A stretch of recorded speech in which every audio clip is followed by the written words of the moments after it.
uh, decided to buy a house when the down payment was about 10% or so of my net worth, because I really felt I wanted to use the capital for other purposes. But that was a way different environment. Buying a house is usually a lousy investment. This 8-word sentence is enough to start a fight if you say it to the wrong person. But please, before you come at me with pitchforks, I'm not the one saying this. This is coming from legendary investor Warren Buffett. And let's just say he knows a thing, or 135 billion, about money. Here's what Buffett had to say. Hello. My name's Nelson Arata. I'm from Southern California, and I have a question. It's not really related to intrinsic value or any of that stock stuff, but more on houses. I'm still quite young. I don't have a house yet, and I'm thinking about buying a house someday soon. And in order to do that, I'm going to have to put a down payment, which means I might have to share or sell my shares. And I was wondering if you can provide some insight on when is the best time to buy a house and how much down payment you should be putting down in relation to interest rates and also in relation to available cash and the stock market. Well, Charlie's going to give you an answer to that in a second. I'll just relate one story, which was when I got married. We did have about $10,000 starting off, and I told Susie, I said, now, you know, there's two choices. It's up to you. We can either buy a house, which will use up all my capital and clean me out, and it'll be like a carpenter who's had his tools taken away from him, or you can let me work on this, and someday, who knows, maybe I'll even buy a little bit larger house than would otherwise be the case. So she was very understanding on that point, and we waited until 1956. We got married in 1952, and I decided to buy a house when the down payment was about 10% or so of my net worth, because I really felt I wanted to use the capital for other purposes. But that was a way different environment in terms of what was available to buy. In effect, if you have the house you want to buy, I definitely believe in just going out and probably getting the job done. But in effect, you're probably making something in the area of a 7 or 8% investment implicitly when you do it. So you'll have to figure out your own equation from that. Charlie probably has better advice on that. He's a big homeowner in both senses of the word.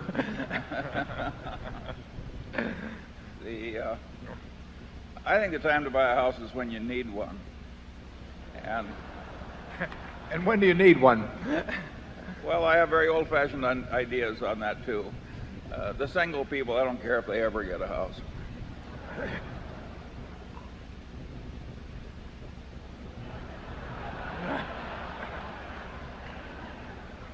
When do you need one if you're married, Charlie? I'll follow up here for this. You need one when your wife wants one. Yeah. I think you've got that exactly right. As a bit of background, there's a mindset that renting is throwing away money or that buying a home is always a great investment. While these statements do have some merit, as Warren Buffett pointed out in that clip, they don't tell the whole picture. Most people just look at the monthly mortgage payment and compare that to what it would cost to rent a similar place. They see that the mortgage payment is the same as what the rent would be and say, yep, that's it. Renting a home is a waste of money. May as well buy. However, there is much more that goes into it than just that. To demonstrate what I mean, let me introduce you to our friend John here. John has been working hard and saving money for years. He has done everything right financially and now has the ability to purchase a home. Let's take a closer look at John's true cost of living of buying a house. When buying a home, the first thing you have to consider is the down payment. In the US, there are some companies and government programs that offer low or even no money down mortgage options. However, these types of mortgages are generally considered relatively risky. Just look at the wave of foreclosures that happened during the Great Financial Crisis. These foreclosures skewed heavily towards individuals and families that bought at the peak of the market with little or no down payment. That is why it is highly recommended that homebuyers have at least a 10 to 20% down payment when purchasing a home. Now, you also have to consider your mortgage interest rate. This is how much you have to pay a lender to be able to borrow the money needed to finance a house purchase. The current interest rate on a 30-year mortgage in the U.S. is approximately 7%, making it the most costly time to borrow money to buy a house in roughly 2 decades.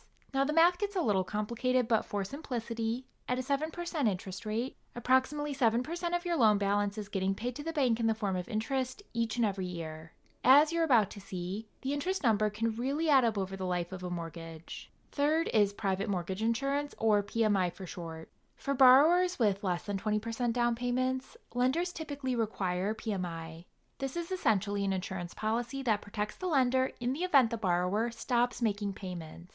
PMI can add a few $100s to the monthly mortgage payment depending on the loan balance. Fourth, we have property taxes. This cost can vary dramatically based on the state, but is typically calculated as an annual percentage based on your home's appraised value. Depending on the state, sometimes property taxes can exceed a house's mortgage payment. Money collected from property taxes goes to fund local services such as schools, libraries, local government, and first responders.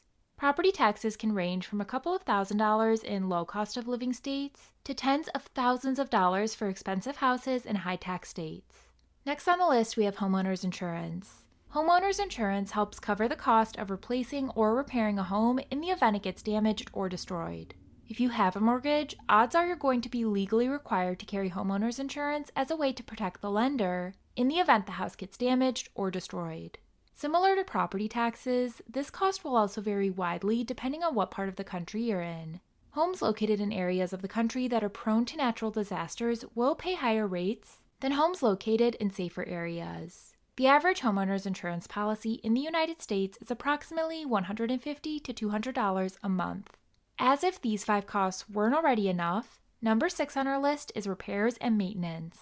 Over time, things in a house break and need to be replaced. These repair costs are one of the biggest hidden costs of owning a home and can sneak up on homeowners.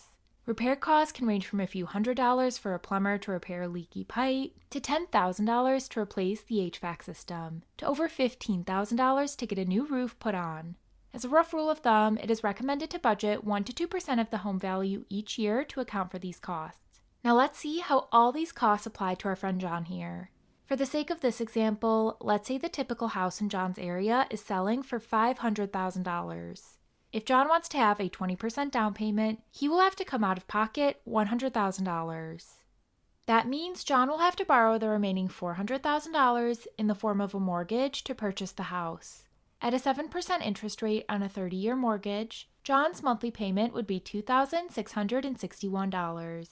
John put 20% down so he isn't required to pay PMI. We can put 0 for that cost item. As a homeowner, John is also going to have property taxes. Assuming annual property taxes of 1.2% of the home's value, that comes out to $6,000 a year or $500 a month. Next up is homeowners insurance, and let's pencil that in at $200 a month. On maintenance, if John sets aside 1% of the property's value each year to account for repairs, that's another $5,000 a year, or about $417 a month. This brings John's total cash out-of-pocket costs to $3,778 a month, with $100,000 down on a $500,000 house. The costs associated with homeownership don't stop there. There's an often overlooked cost associated with buying a home that most people make the huge mistake of ignoring. In fact, this cost is the exact reason why Warren Buffett delayed buying a house until his net worth was a whopping 10 times larger than the down payment on his eventual home purchase. What I'm referencing is something referred to as opportunity cost. Opportunity cost is the potential benefits that someone misses out on when choosing one option over another. This is why Warren Buffett didn't want to buy a house. The money that he tied up making the home purchase could no longer be used to generate high investment returns in the stock market. Buffett's opportunity cost on his money was probably 30, 40, or even 50% annually. These are returns he would have been sacrificing if he bought a house earlier. I know you aren't Warren Buffett. However, historically the stock market has dramatically outperformed single-family houses in terms of returns. Because of this, there is an opportunity cost associated with using money as a down payment on a house versus investing that money in the stock market. Going back to our example with John, Let's assume there is a 6% annual opportunity cost on the $100,000 he put down to purchase the house. This means that John has an opportunity cost of $6,000 a year or $500 a month. Opportunity cost brings John's total monthly cost of owning a home up to $4,278 a month, much higher than just his original monthly mortgage payment. Now, of course, this example here is rough math. There are probably some costs or benefits that we are missing. However, it does demonstrate the point that from a purely financial standpoint, owning a home is much more costly than most people realize.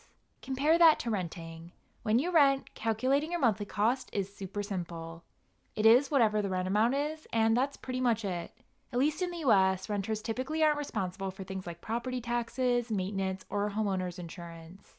Right now is the cheapest it's ever been to rent compared to buying a home. As an example, look at this neighborhood in Indianapolis, Indiana. Homes in this neighborhood are selling for $500,000, which, as we talked about earlier, would cost around $4,300 a month to own. These same types of homes can be rented for anywhere from $1,700 to $2,300, literally right down the street. While this is just one neighborhood in one city, this trend is true throughout the country. In fact, there are only 4 US cities where it is cheaper to buy than to rent. Just to show you how wild things are right now, let's take a look at this graphic. Dating back to 1970, it has never been this much more expensive to buy versus rent, and as you can see, it's not even close. So now that we have established that buying a home isn't necessarily cheaper than renting when factoring all the hidden costs, I want to get to the core of why Buffett says buying a house can be a subpar investment. Let's go back to our friend John from earlier. Let's say John lives in his house for 10 years. After those 10 years of making monthly mortgage payments, his loan balance will have been reduced to $343,250. In calculating John's financial return, there's also the very nuanced factor of home price appreciation that you have to consider. Over the long term, home prices tend to keep up with inflation. However, so do things like repairs, property taxes, and insurance. So let's say that John's home appreciates at an average annual rate of 2%. That means at the end of 10 years, John's home will be worth approximately $610,000. However, when John goes to sell the house, he will have to pay closing costs and commissions. This typically accounts for about 8% of the home's value, meaning John's net sales price will be $561,200. Subtracting out the loan balance of $343,250 leaves John with cash in his pocket of nearly $218,000. Using his $100,000 down payment as the base, that means that John's money grew at an average rate of about 8% in the 10 years he owned the house. If we redo the numbers and assume the house appreciated at 1%, John's implied return falls to about 5%. Compare that return to what John would have had if he instead invested that $100,000 into the stock market. Additionally, for the sake of this example, let's say John can invest an additional $5,000 a year with the money he saved by renting, as we talked about earlier. Assuming the long-term return of the stock market of 10%, at the end of the 10 years, John's $100,000 would have turned into $339,000. This works out to an implied annual return of 13%. In this example here, John would have been better off financially if he would have passed on buying a house and instead invested that money in the stock market. This is exactly what Warren Buffett means when he says that often buying a house is a mediocre financial investment. That's because when you buy a house, you are making a highly levered bet on the home price appreciation. To put it another way, you are using a lot of debt to buy a house in the hopes that home prices will keep rising. If you put a 10% down payment and home prices rise 10%, you can double your money. However, with that same 10% down payment, if home values fall 10%, you lose 100% of your money. Without the effects of leverage, the financial returns from buying a house would look even more mediocre. These numbers we just talked through earlier in the video help explain why even wealthy Americans are choosing to rent instead of buy. Now, we have spent this video talking about the financial returns from buying a house. However, as Buffett mentioned earlier in the clip, there are countless non-financial reasons to buy a home. This video wouldn't be complete without providing that disclaimer. Many people and families get unmeasurable, intangible value from owning their home. Even though Buffett considers the purchase of his own house a lousy financial investment, he has said on numerous occasions it was some of the best money he has ever spent, not because of the returns it generated, but because of the memories it produced. So there you have it. Make sure to subscribe to the channel because it's my goal to make you a better investor by studying the world's greatest investors. Talk to you again soon.